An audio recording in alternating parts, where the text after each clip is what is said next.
नमस्कार, आप सभी का स्वागत है आपके अपने YouTube चैनल तथागत एडुजोन पर।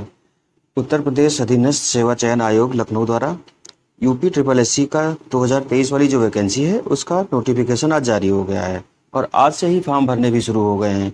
तो इस बारे में हम नोटिफिकेशन में क्या क्या नए प्रावधान है और फॉर्म कैसे भरें उस बारे में बात कर लेते हैं। तो आज ही के दिन विज्ञापन जारी हुआ है शुल्क जमा करने और ऑनलाइन आवेदन की जो तिथि कौन सी है आज की है 1/8/2023 यानी कि 1 अगस्त 2023 से शुरू हो गया है। और जो अंतिम तिथि है यानी कि लास्ट डेट कौन सी है तो 30 अगस्त 2023 है। उसका शुल्क समायोजन एवं आवेदन में संशोधन की अंतिम तिथि कौन सी दी है तो 6 सितंबर 2023 तक है।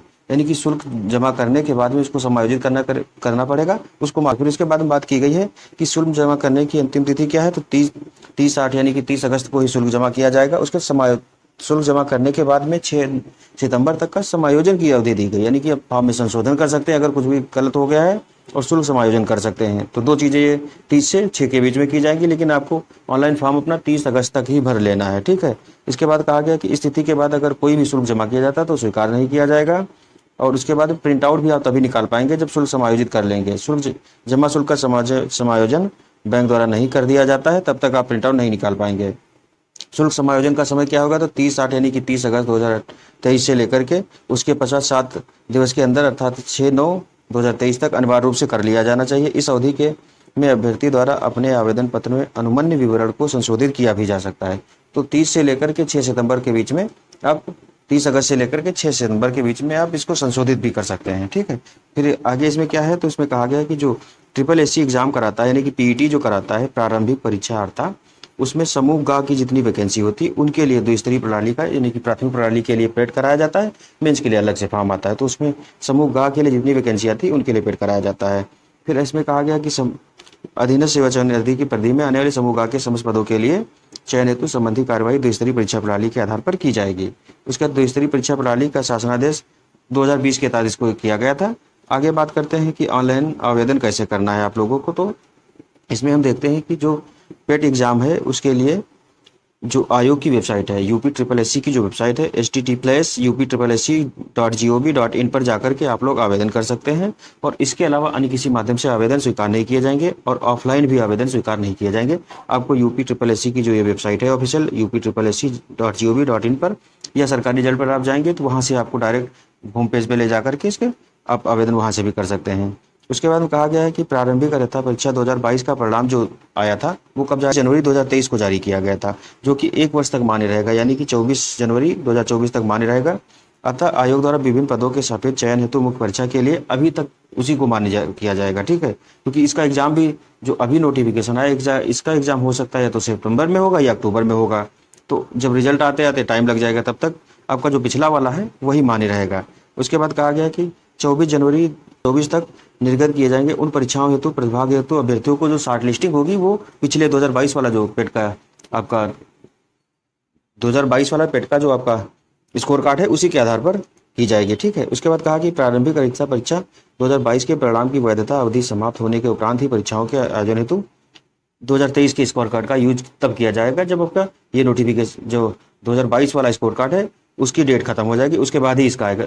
और वैसे भी देखें तो 2024 से पहले इसका परिणाम भी नहीं आने वाला है, तो अभी आप लोग तो भूल जाइए 2022 वाले के आधार पर ही आपका चलेगा, ठीक है। फिर इसमें कहा गया कि यह भी स्पष्ट किया जाता है कि मात्र प्रारंभिक अर्हता परीक्षा 2023 के परिणाम स्कोर के आधार पर किसी भी पद के सापेक्ष चयन किए जाने तो कोई दावा स्वीकार नहीं होगा, क्योंकि जब तक ये 22 वाला मान्य तब तक ये इसका स्वीकार नहीं किया जाएगा 23 वाले का, ठीक है। इसमें कहा गया कि हमने पहले बताया अभी कि जो वैकेंसी इसमें कौन सी भरी जाएंगी तो समूह ग की जितनी भी वैकेंसी है समूह क से नीचे निम्न वर्ग के समूह ग वाले ऐसे सीधे समस्त सीधी भर्ती वाले पदों के संबंध में जिसके अंतर्गत सचिवालय के पद भी हैं और राज्य सरकार द्वारा स्थापित या नियंत्रित किसी बोर्ड या निगम द्वारा कानूनी निकाय में समस्त समूह ग के जो पद हैं उन पर भर्ती पर लागू होगा, ठीक है। इसमें क्या है कि इसमें एक कहा कि इसमें वेतन बैंड कौन सा है तो 5200 से लेकर 20,200 रुपये तक और ग्रेड पे कितना 1900 से लेकर के इससे अधिक तक के हैं। 1900 से ग्रेड पे जो 1900 से लेकर के 4600 यानी कि 4200 तक का जो ग्रेड पे है वहाँ तक के यानी इसमें इसी के तहत भरे जाएंगे। और वेतनमान कितना 9300 से लेकर के 34,800 तक के ग्रेड पे जो वेतनमान है उसके आधार पर, यानी कि 2 वेतन बैंड है, एक तो पहला हो गया ये पहला और ये हो गया आपका दूसरा वेतन बैंड, ठीक है। इन दोनों के बीच की जो जितनी भी वैकेंसी है वो भरी जाएंगी। आगे बात करते हैं कि ऑनलाइन आवेदन करने वाले अभ्यर्थियों के लिए आवश्यक सूचनाएं क्या है, तो ऑनलाइन जो आवेदन होगा आपका ऑनलाइन होगा और आयोग की वेबसाइट हमने बताया क्या है, तो UP SSC.gov.in के माध्यम से भरा जाएगा। पहले क्या होगा इसमें, तो कैंडिडेट रजिस्ट्रेशन सेगमेंट होगा, उसके बाद फोटो तथा हस्ताक्षर अपलोड करना होगा, फॉर्म के शेष विवरण यानी कि आपकी एजुकेशनल डिटेल होगी, पते की डिटेल होगी, ये सारी चीज़ें। उसके बाद फिर आपका फीस भुगतान होगा। उसके बाद फीस भुगतान के बाद समायोजन भी करना होगा आपको, एप्लीकेशन फॉर्म सबमिट करना होगा तथा जो समायोजन के बाद फिर लास्ट स्टेप जो होगा वही होगा, एप्लीकेशन फॉर्म को सबमिट करना होगा। उसके बाद फॉर्म का प्रिंट आउट भी लास्ट में निकाल लिया जाएगा, वो हर कोई से आप लोग अपना अपना प्रिंट आउट निकाल करके सेव करके रख लीजिएगा, ठीक है। उसके बाद कहा गया कि इस बार क्या, हर बार भी पिछली बार भी यही था कि आप अपनी सारी जो प्रक्रिया है वो एक बार में ही, समस्त प्रक्रियाएं एक बार में ही पूर्ण कर सकते हैं। तो ये तो अच्छी बात है, बार बार आपको जो होम पेज है यानी कि आयोग के पेज पे नहीं जाना पड़ेगा। फिर इसमें होगा क्या कि SSC.gov.in पर ऑल नोटिफिकेशन एडवर्टीजमेंट डिटेल्स पर क्लिक करने पर ऑनलाइन एडवर्टीजमेंट स्वतः प्रदर्शित हो जाएगा। विज्ञान जितने भी अभ्यर्थी हैं उसको पढ़ ले, बाकी यहाँ तो हम बता ही दे रहे हैं, एक बार पढ़ भी सकते हैं आप वहाँ जा करके, ठीक है। इसमें जो न्यूनतम योग्यता और न्यूनतम जो आयु और अधिकतम आयु की सीमा है वो 18 से लेकर के 40 के बीच तक की है। आप लोग 18 से 40 के बीच तक के जितने भी लोग हैं वो सभी फॉर्म के लिए एलिजिबल हैं। आयु सीमा में छूट का दावा करने वाले अपनी सर्टिफिकेट जरूर लगाएं, ठीक है। इस चीज़ के लिए कहा गया है कि 18 से 40 जनरल की है, बाकी जो ऊपर ही आयु सीमा का दावा करना चाहते हैं वो अपने सर्टिफिकेट लगाएं साथ में। फिर क्या है कि यूजर इंस्ट्रक्शन में अभ्यर्थियों को ऑनलाइन आवेदन भरने से संबंधित दिशा निर्देश दिए गए हैं। तो इसमें कहा गया पहले रजिस्ट्रेशन करना होगा आपको, इसमें नाम, पिता का नाम, उत्तर प्रदेश का स्थायी निवासी होने का विवरण, जन्म तिथि, श्रेणी, ये सारी चीज़ें भरनी होगी। उसके ऐसे अभ्यर्थी जिनके द्वारा पूर्व में प्रारंभिक परीक्षा जो परीक्षा पेट वाली थी 2022 वाली, जिन्होंने उसका आवेदन किया था, उसमें क्या होगा, तो जो अपने पुराने रजिस्ट्रेशन नंबर है 2022 वाला रजिस्ट्रेशन नंबर डालेंगे, उसके आधार पर 2023 वाली पेट परीक्षा अगर भरते हैं तो उसमें क्या क्या रहेगा, उनके पुराने आधार पर भरी गई, तो उसमें जो उनकी रजिस्ट्रेशन वाली बेसिक सूचनाएं हैं वो इसमें तुरंत आ जाएगी, उनको दोबारा भरना नहीं पड़ेगा। एक तो फायदा हो जाएगा। तो आपके पास अगर 2022 में आपने फॉर्म भरा था तो फिर से आप उसी रजिस्ट्रेशन नंबर का यूज करके फॉर्म भर दीजिए। उसके बाद आगे देखेंगे तो क्या हुआ है, रजिस्ट्रेशन भरने के बाद में जब आपकी डिटेल आएगी, डिटेल फोटो और सिग्नेचर वाला, तो फोटो सिग्नेचर जो अपलोड करना है वो आपको फोटो अपलोड करनी है कितनी, तो 50 KB से अधिक नहीं होनी चाहिए, ठीक। अधिकतम आकार कितना, 50 KB होनी चाहिए। और जो इसका फॉर्मेट रहेगा JPEG और JPG रहेगा, PDF फॉर्मेट में नहीं भरी जाएगी। उसके बाद में जो सिग्नेचर का रहेगा वो भी JPEG और JPG में रहेगा, ये 30 KB से अधिक नहीं होना चाहिए। तो आप उसको जाकर के एडिट कर सकते हैं फोटो सिग्नेचर को, और पहले से अगर आपके पास है तो अच्छी बात है। और इसमें कहा तो है 6 माह से अधिकतम 6 माह के बीच की जो फोटो हो वही लगानी चाहिए आपको, फोटो 6 महीने के भीतर लिया गया हो। शेष विवरण बाद में भर दीजिए, घोषणा आपको लास्ट में करनी होगी। अगर आप सहमत हैं आयोग द्वारा जो जो पूछा गया है उसको यस कर दीजिए तो फाइनल सबमिट का बटन आ जाएगा, और अगर नहीं है तो वो प्रक्रिया वहीं पर रुक जाएगी। उसके बाद वह कि अगर आप कोई संशोधन करना चाहते हैं तो वो सबमिट करने से पहले बैक बटन दबा करके क्लिक करके अंकित प्रविष्टियों का संशोधन भी कर सकते हैं। जब अभ्यर्थी आवेदन की अंकित प्रविष्टियों की शुद्धता के विषय में संतुष्ट हो जाए तभी सबमिट बटन दबाएं, तो फाइनल आपका सबमिशन हो जाएगा। उसके बाद कहा गया कि आरक्षण का दावा कर रहे हैं तो उससे रिलेटेड जो भी डॉक्यूमेंट है वो सही से आप भरें, ठीक है। उसका श्रेणी का भी सही आप विवरण दें। उसके बाद में कहा गया फीस का भुगतान एवं समायोजन तथा एप्लीकेशन फॉर्म सबमिट करना के लिए इसमें फीस किससे कैसे, तो credit card, debit card, internet banking और SBI के जो चालान होता है उससे भी भर सकते हैं। और ऑफलाइन वाला सेक्शन भी रहता है, लेकिन ऑफलाइन करने से अच्छा आप इन्हीं में से किसी प्रक्रिया का पालन करते हुए भर दीजिएगा, ठीक है। इसमें कहा है कि ये पेमेंट एक्नॉलेजमेंट रिसिप्ट को प्रिंट कर लीजिए, जो फॉर्म आप भरते हैं तो जो पेमेंट करते हैं, पेमेंट ID वाली जो रिसिप्ट आएगी उसको आप सेव कर लीजिएगा, ठीक है। उसके बाद में क्या है कि proceed to download and print the application form button करके अपना अंतिम जो रूप से सबमिट कर सकता है तथा उसका प्रिंट आउट भी ले सकता है।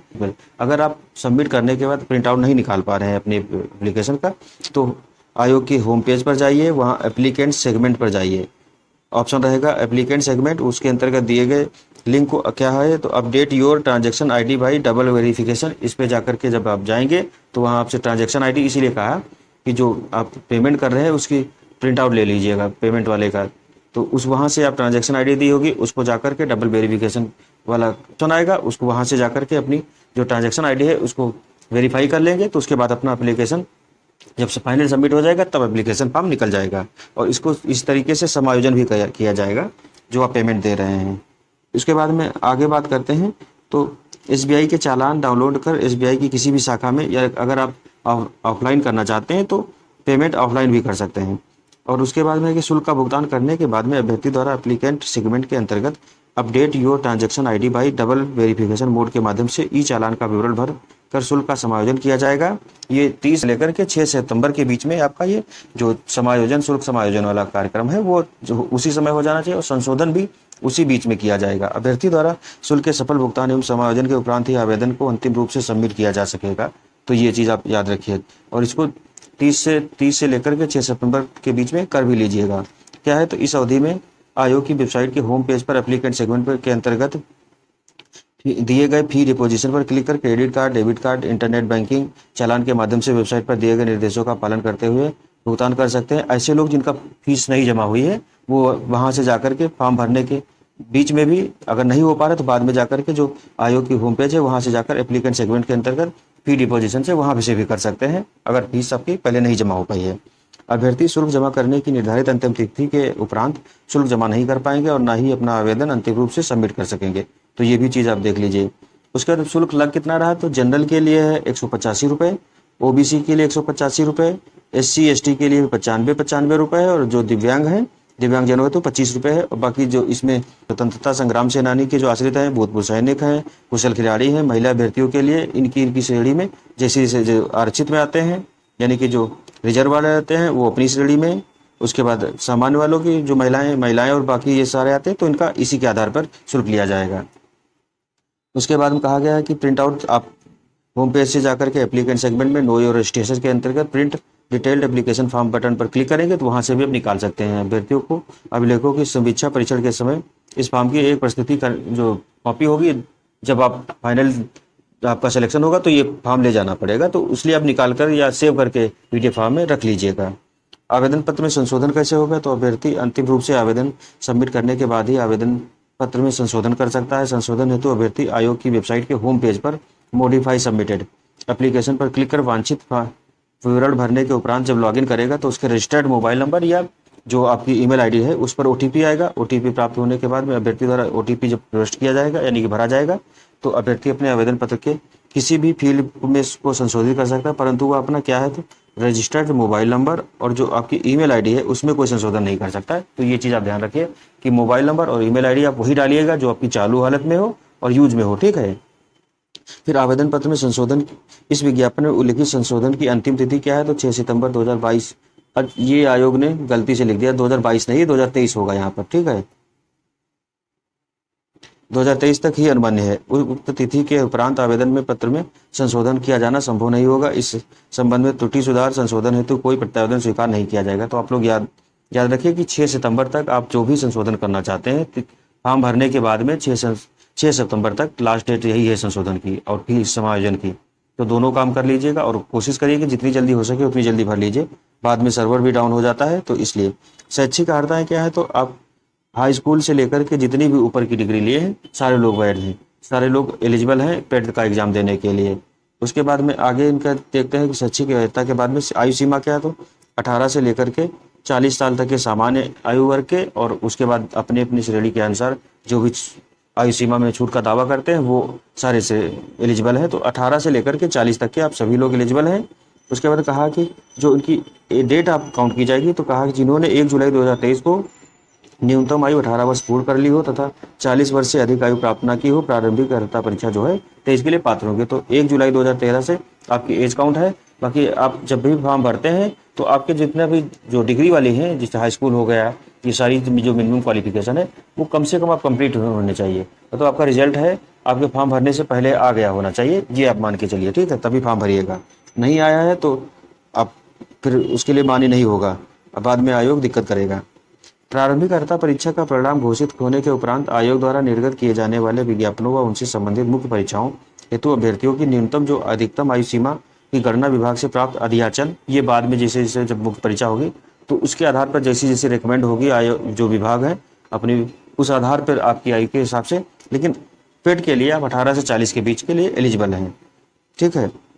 उसका आरक्षण का दावा तो SC ST OBC और EWS वाले जो उनको अपनी अपनी श्रेणी के आधार पर आरक्षण दिया जाएगा, ये आराम से होगा। फिर जो परीक्षा का पाठ्यक्रम है वो पहले भी डाल चुके हैं और अभी भी थोड़ा हल्का ब्रीफ समराइज कर देंगे। इसमें कहा है कि लिखित परीक्षा के संबंध में विशेष नोट क्या है, तो परीक्षा जो है 2 दिनों में होती है, 4 शिफ्ट में होती है। इस बार देखो फॉर्म पिछली बार 38 लाख के आसपास फॉर्म पड़े थे, इस बार उम्मीद है कि फॉर्म बहुत ज़्यादा ही पड़ेंगे। तो आई थिंक आप लोग ये मान के चलिए कि 40 तो पार कर ही जाएंगे। तो परीक्षा दो दो शिफ्ट में अभी तक होती है। अभी देखो ये 2 शिफ्ट में कराते हैं या शिफ्ट बढ़ाते हैं, ये आगे देखने में रहेगा। स्कोर की जो वैधता अवधि है वो कितनी है कि आपकी तो 1 साल तक मान्य रहेगी, 1 वर्ष तक ही मान्य रहती है। उसके बाद जो आरक्षित श्रेणी के अभ्यर्थी हैं वो अपनी श्रेणी का अवश्य अंकित करें, ठीक है। और अभ्यर्थी के आहार अनर्ह होने के संबंध में आयोग का जो निर्णय होगा वो अंतिम होगा। उसके बाद जो आपकी डेट ऑफ बर्थ रहेगी वो आपकी हाई स्कूल वाली जो डेट ऑफ बर्थ है वही मान्य रहेगी उसी के आधार पर। उसके बाद में कहा गया कि अंक प्रमाण पत्र जो भी आप डाल रहे हैं जब आयोग मांगेगा तो आपको देने होंगे, इसलिए आप सोच समझ के भरिएगा। उसके बाद परीक्षा अभ्यर्थी द्वारा एक से अधिक अगर आवेदन किया जाता है तो ऐसी दशा में जो उसका लास्ट आवेदन रहेगा, यानी कि आप अंतिम फॉर्म जो भरते हैं वही मान्य होगा। उससे पहले जितने भी आप फॉर्म भरे होंगे वो सारे निरस्त कर दिए जाएंगे। तो इस चीज़ को ध्यान में रखिए। उसके बाद कहा गया है कि अभ्यर्थी आवेदन में संशोधन की अंतिम तिथि तक ही अपने आवेदन में संशोधन कर सकते हैं और 6 सितंबर के बाद आपका संशोधन मान्य नहीं होगा। अगर डेट बढ़ती है तभी हो सकता है, लेकिन अभी जो डेट दी है वो 6 सितंबर है। तो तब तक आप फॉर्म सही अपना भर के और फीस जो समायोजन की बात कर रहा है वो भी आप कर लीजिएगा। उसके बाद जो पेट की परीक्षा होगी तो उसकी अवधि कितनी है, उसकी अवधि हम देखते हैं 2 घंटे है। उसका पूर्णांक कितना है, पूर्णांक 100 है। क्वेश्चन कितने रहेंगे, 100, यानी कि एक क्वेश्चन 1 नंबर का रहेगा। 2 घंटे का पेपर होगा और जो क्वेश्चन पेपर होगा वो 4 पालियों में होता है। इस बार भी हो सकता है 4 पालियों में ही कराया जाए। सब्जेक्ट क्या रहेंगे, तो भारतीय इतिहास से 5 क्वेश्चन रहेंगे, भारतीय इतिहास से 5 क्वेश्चन, भारतीय राष्ट्रीय आंदोलन से 5 क्वेश्चन यानी कि 5 नंबर रहेंगे, भूगोल से 5 नंबर रहेंगे। उसके बाद भारतीय अर्थव्यवस्था 5 नंबर की रहेगी, भारतीय संविधान एवं लोक प्रशासन 5 नंबर का रहेगा, भारतीय विज्ञान 5 नंबर की, प्रारंभिक अंकगणित 5 नंबर की, सामान्य हिंदी 5 नंबर की, सामान्य अंग्रेजी 5 नंबर की, तर्क एवं यानी कि लॉजिक एंड रीजनिंग कितने 5 नंबर की है, जनरल अवेयरनेस कितने की है 10 नंबर की है, करंट अफेयर्स कितने का है 10 नंबर का है आपका। उसके बाद फिर है अपठित हिंदी गद्यांश का विवेचन एवं विश्लेषण 10 नंबर का है, ग्राफ की व्याख्या एवं विश्लेषण कितने का 10 नंबर का है, तालिका की व्याख्या एवं विश्लेषण 10 नंबर का है। उसके बाद की डिफिकल्टी स्तर क्या है, तो आपका एनसीईआरटी की जो बुक आती है सेकेंडरी या सीनियर सेकेंडरी स्तर का रहेगा, इसलिए आप आराम से धड़ल्ले से तैयारी करिए। और उसके बाद है कि परीक्षा का जो प्रकार रहेगा ऑब्जेक्टिव तरीके की परीक्षा रहेगी, 4 पालियों में होगी और इसकी जो माइनस मार्किंग रहेगी वो आपकी रहेगी 1/4 रहेगी, यानी कि आप अगर 4 क्वेश्चन गलत करते हैं तो आपका 1 क्वेश्चन और गलत हो जाएगा, मतलब 4 गलत करते हैं तो आपको 5 का नुकसान होगा, सीधे मान लीजिए। आगे आने वाले समय में हम जो सुपर फास्ट रिवीजन वाले वीडियो हैं जीएस के और करंट अफेयर्स के डाल देंगे, तो इस तरीके से हम तैयारी करते रहेंगे। बाकी इस नोटिफिकेशन आ गया है, आप लोग 30 अगस्त तक लास्ट डेट है, तब तक फॉर्म भर लीजिए और कोशिश करिए कि एक बार में ही सही भर दीजिए, दोबारा ना करना पड़े तो अच्छा है। एक बार में ही सारा फॉर्म भर जा रहा है, आप वहाँ से भर दीजिए जाकर। अगर आपने 2022 वाला फॉर्म भरा था तो वो रजिस्ट्रेशन उसी के आधार पर आप कर दीजिए, तो आपको कम भरना पड़ेगा। बाकी आज के लिए धन्यवाद। जय हिंद, जय भारत।